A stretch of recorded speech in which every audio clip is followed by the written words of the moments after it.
What's up, ladies and gentlemen? Welcome to Up, Up, Down, Down. No, it's not Up, Up, Down, Down. This is the Common Cast. My name is Edge. I'm going to address the man to my right here, who is sitting to the right of me. It is Gibby. I'm back, y'all. And then, through the distances of the internet, we have... Torque, the illustrious controller of this channel. Yes, good for you. All right, and we have, today, in this video, our worst matches of 2015. To preface something, I had a list of worst matches that I could think of off the top of my head. That was like 13 matches, and all of them easily could have been worst match contenders. That being said, we have some dishonorable mentions to get out of the way. First, we have Seth Rollins versus Kane at Hell in a Cell. Terrible match. No one thought Kane was going to win. We have the Andre the Giant Battle Royale in its entirety. I'm not a huge fan of Ryback, but I would have been fine with him winning. We even thought Damien Mizdow was going to win it, but nope. They gave it to the Big Show. And then, of course, we have Dolph Ziggler versus Rusev at SummerSlam. Their entire feud is dishonorable, but we're just going to talk about this match specifically because it was supposed to be a blow-off, and it wasn't. That being said, we'll get right into our number threes. Gibby, go on right ahead. My number 3 worst match of 2015. You know it. You hate it. It's Alberto Del Rio versus John Cena at Hell in a Cell? Yes, Hell in a Cell. The one, and I quote, one redeeming factor of this match wasn't even part of the match. It was Alberto Del Rio's surprise return. And yes, that was awesome. I can take that one on the chin. But everything else was garbage. 10 minutes of hitting your high spots, of hitting your big moves, and then John Cena loses. John Cena, who kicks out of everything, loses to a kick in the face. No. I get it. You want to make Alberto Del Rio look powerful. You want to make that move look powerful. And I guess you half succeeded. But on the other end, we don't believe that John Cena just lost from a kick to the chin. He eats finishers for breakfast, goes through 40-minute matches, and then goes for a workout afterwards. He isn't getting laid out for a 3 count by a kick to the jaw. Nice try, WWE. That is my 3rd worst match of 2015. Torque, on to you. Well, my 3rd worst match of 2015... And his name is John Cena! Alright, go on. Wow, I kind of lost my train of thought. It's not hard to make you do that. Shut up. Anyway, my 3rd worst match of 2015 is the Wyatts versus the ECW Legends at TLC. I was actually pretty hyped for this because I do like the Wyatt family. They're not interesting individually, except maybe Bray Wyatt, but I do like them as a faction. So when this was happening, I thought this could be a good push for the Wyatt family. But no. At TLC, they brought out like all the extreme stuff no one's done in years. So, you know, Tommy Dreamer has his trash can of crutches and kendo sticks, and there were just way too many botches. Like, Devon's table broke, so we're all trying to, without anyone touching him. So he's obviously gotten a little fat over the years, but no one touched him. So we're just kind of sitting there confused. Like, is he out? Is he not? You know, he wasn't, but still, I just felt they tried to do too many things at once. Like, for example, Bubba Ray Dudley held a trash can up to his head for like 5 seconds, and then Braun Strowman punched him through the trash can. It was just very slow, and just quickly at the end of the match, when Bubba Ray looks like he's going to light a table on fire and doesn't light it, it just pisses me off a little bit because I wanted it to be lit on fire. Anyway, to you, Edge of Space, what is your number 3 pick? Oh, wait.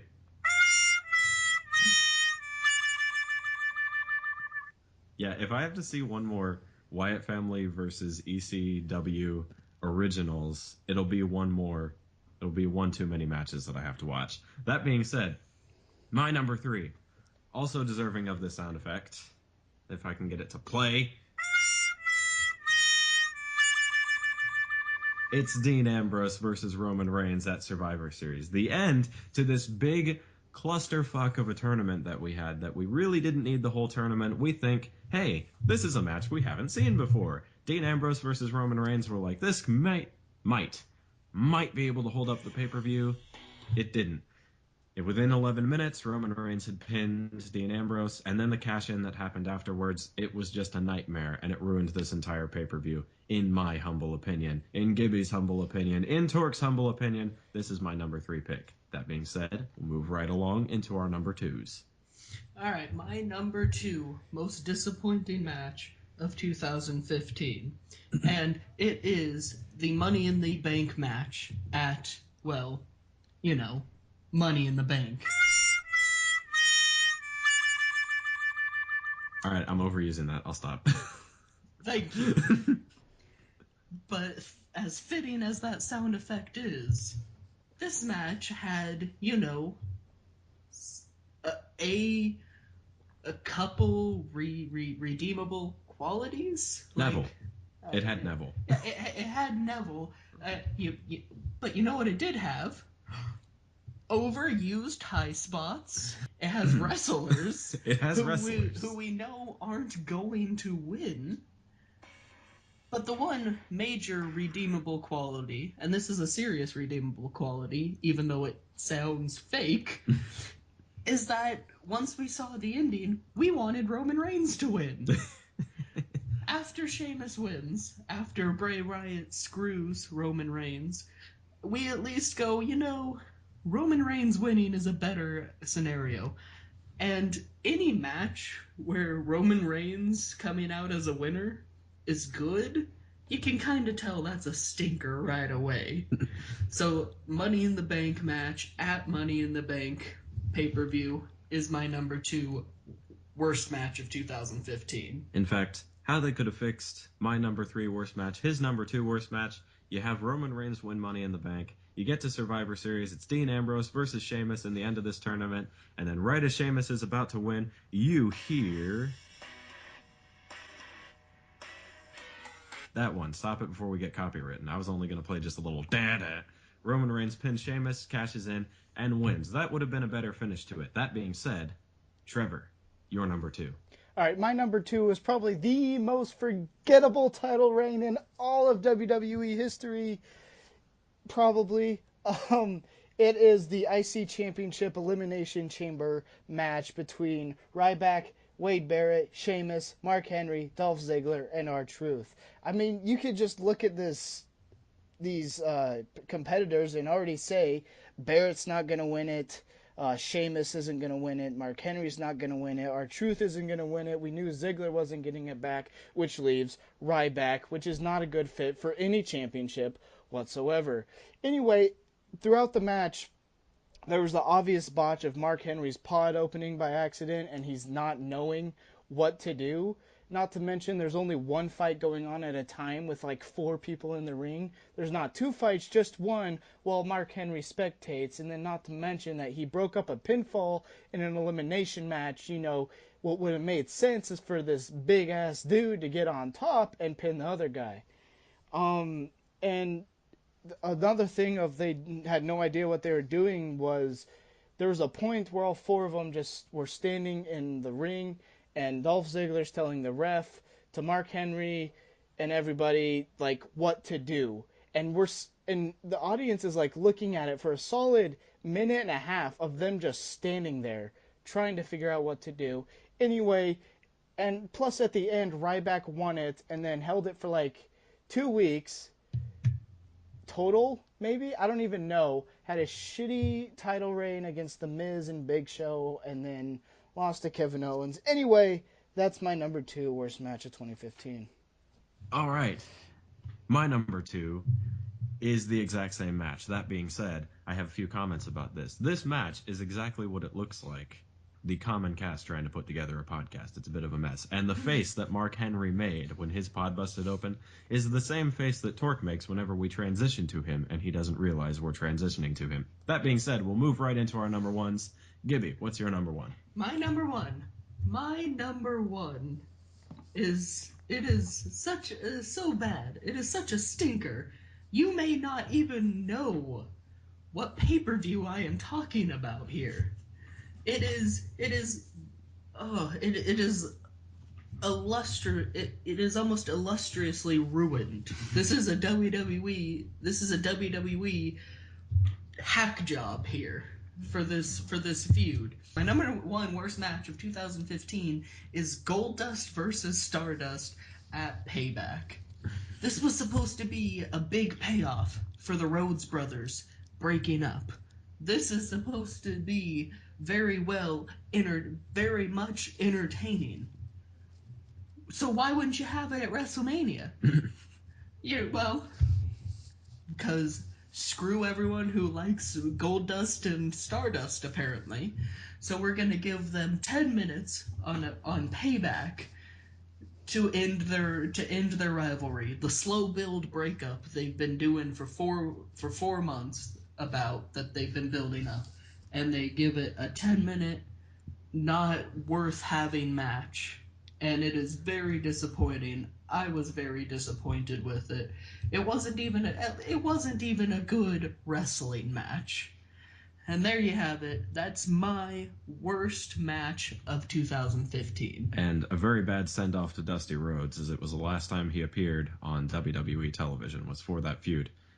Then he died shortly thereafter, so very sad. All right, Torque, your number one. All right, my number one worst match of 2015 is quite an important match as well. It is Nikki Bella versus Charlotte at Hell in a Cell. The reason I say this is important is the significance behind it. This is the time when they're having this Divas Revolution, and they're trying to revolutionize with bringing all this talent in. Because I don't like the Bellas. I think they're uninteresting. I don't think they can put on a good match. So, they're bringing all this talent up, and this match really brought the Divas back to it's a bathroom break. And there's no other excuse for it. There was many botches, such as Nikki Bella slapping her thigh, even though she misses a kick. There's that weird top rope thing that I still can't figure out what they were trying to do. And then there was that figure 4 reversal that Nikki Bella reversed, but then grabbed the rope to break it, even though she was the one holding it anyway. A lot of things. And overall, the match was just kind of boring. There was no real interesting moves. I think there was 2 high points, maybe. The figure 8 was probably the most interesting move, and the other one was Nikki Bella hitting Charlotte on the edge of on the apron. I don't know what that move's called, but anyway, it was just overall a bad match and brought the women's division just kind of back to where it started.